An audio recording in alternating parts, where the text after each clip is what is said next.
សារីយ៍ដែលធ្លាប់កក់ក្ដៅថ្ងៃនេះដែលខ្លួនដោយខ្សែខ្យល់ក្រោមភ្លៀង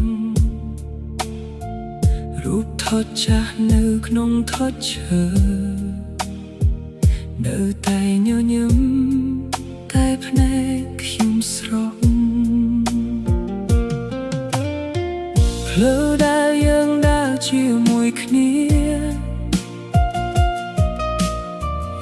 ឥឡូវស្ងាត់ដោយសមុទ្រក្នុងយប់សំឡេងអ្នកនៅក្នុងចិត្តខ្ញុំស្ទើរតែលឺតែបាត់ទៅវិញអនុស្សាវរីយ៍ក៏ដាច់តែចិត្តមិនតន់ដាច់នៅមានឈ្មោះអ្នកសរសេរលើខ្យល់រាត្រីអនុស្សាវរីយ៍ក៏ដាច់តែស្នេហ៍នៅជ្រៅដូចភ្លើងតូចមួយនៅក្រោមផេះស្ងាត់ខ្ញុំដើរឆ្លងថ្ងៃជាច្រើនដោយកាន់ក្តីសង្ឃឹម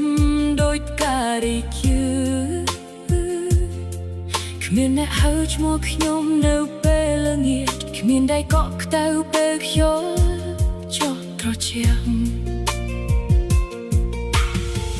ទោះពេលវេលាលីអស់ក៏ស្នាមនួននៅលើបេះដូងខ្ញុំមិនមែនខ្ញុំចង់ត្រឡប់ទៅកាន់អ្វីដែលខូចប៉ុន្តែចង់ចាំអ្វីល្អ